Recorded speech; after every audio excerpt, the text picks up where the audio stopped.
اور اس کے لیے انسان خوب جد و جہد بھی کرتا ہے، محنت بھی کرتا ہے، مشقت برداشت بھی کرتا ہے۔ ان تین امور کو اپنا لیتا ہے، ان پر عمل کرتا ہے، اس کو کبھی بھی اس کی اس تجارت میں کبھی بھی گھاٹا نہیں ہوگا، نقصان نہیں ہوگا۔ بسم اللہ، الحمدللہ، الصلاۃ والسلام علی رسول اللہ، اما بعد۔ انسان دنیا میں جو بھی تجارت کرتا ہے اس میں اپنا سرمایہ، محنت اور قابلیت اس امید پر صرف کرتا ہے کہ اسے اصل کے ساتھ ساتھ نفع بھی حاصل ہو، اور اس کے لیے انسان خوب جد و جہد بھی کرتا ہے، محنت بھی کرتا ہے، مشقت برداشت بھی کرتا ہے، لیکن اس کے باوجود اسے نفع کی امید کے ساتھ ساتھ خسارے کا، یعنی اصل مال کے ڈوب جانے کا اور اس کے برباد ہونے کا خطرہ اور خوف بھی لگا رہتا ہے۔ آج آپ احباب کے سامنے ایک ایسی تجارت کے حوالہ سے ذکر کر رہا ہوں جس میں نفع ہی نفع ہے، جو نفع مند تجارت ہے اس میں کسی بھی قسم کا کوئی بھی خسارہ نہیں ہے، جس کا تذکرہ اللہ سبحانہ و تعالیٰ قرآن مجید فرقان حمید میں ارشاد فرماتے ہیں، ان الذین یتلون کتاب اللہ واقاموا الصلاة وانفقوا مما رزقناہم سرا وعلانیہ یرجون تجارتا لن تبور۔ اللہ سبحانہ و تعالیٰ اس آیت میں تین ایسے امور کا تذکرہ کرتے ہیں، جو بندہ ان تین امور کو اپنا لیتا ہے، ان پر عمل کرتا ہے، اس کو کبھی بھی اس کی اس تجارت میں کبھی بھی گھاٹا نہیں ہوگا، نقصان نہیں ہوگا، نفع ہی نفع ہے، اور یہ ایسا نفع ہے جس سے بڑا کوئی بھی نفع نہیں ہے۔ اللہ تعالیٰ پہلے امر کا تذکرہ فرماتے ہیں، ان الذین یتلون کتاب اللہ، وہ لوگ جو اللہ کی کتاب کی تلاوت کرتے ہیں، قرآن مجید فرقان حمید کو پڑھتے ہیں۔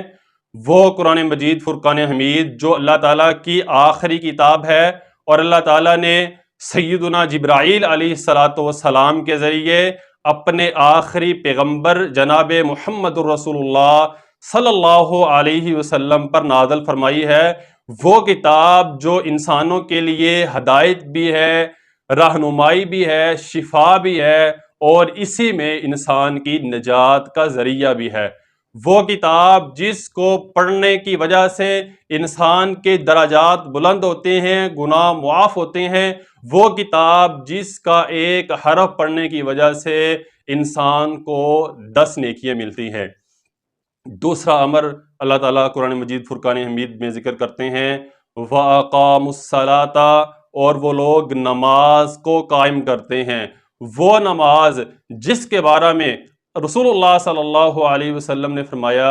کہ نماز میری آنکھوں کی ٹھنڈک کا باعث ہے۔ وہ نماز جس کو اللہ سبحانہ و تعالیٰ نے جب رسول اللہ صلی اللہ علیہ وسلم کو اسرا و معراج کروائی تھی، تب اللہ سبحانہ و تعالیٰ نے امت محمدیہ پر نماز کو فرض کیا تھا۔ نماز ہی انسان کے گناہوں کو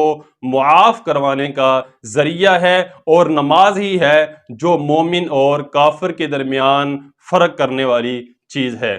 تیسرے نمبر پر اللہ تعالیٰ تیسرے امر کا تذکرہ فرماتے ہیں۔ اللہ تعالیٰ ارشاد فرماتا ہے، وَأَنفَقُوا مِمَّا رَزَقْنَاهُمْ سِرًّا وَعَلَانِيَةً، وہ لوگ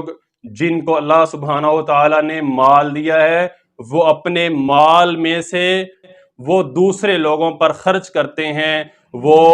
غریبوں کی مدد کرتے ہیں، وہ یتیموں کی مدد کرتے ہیں، ان کے ساتھ تعاون کرتے ہیں، اور اپنا مال دوسروں کو پر خرچ کرتے ہیں تاکہ ان کی دنیا بھی بہتر ہو سکے۔ جو آدمی ان تین امور کی پابندی کرتا ہے، نماز قائم کرتا ہے،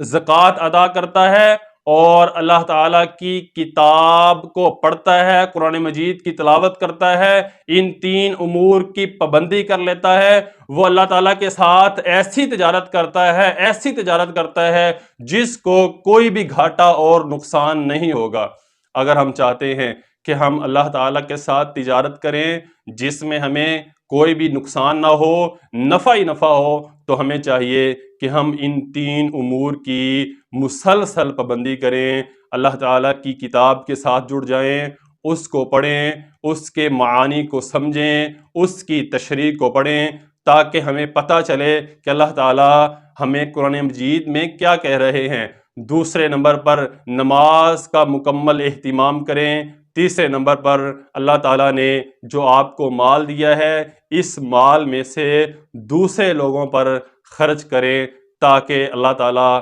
ہم پر اس دنیا میں بھی راضی ہو جائے اور کل قیامت والے دن بھی اللہ تعالیٰ ہم سے راضی ہو جائے۔ اللہ تعالیٰ سے دعا ہے اللہ تعالیٰ ہمیں عمل کرنے کی توفیق عطا فرمائے۔ والسلام علیکم ورحمۃ اللہ وبرکاتہ۔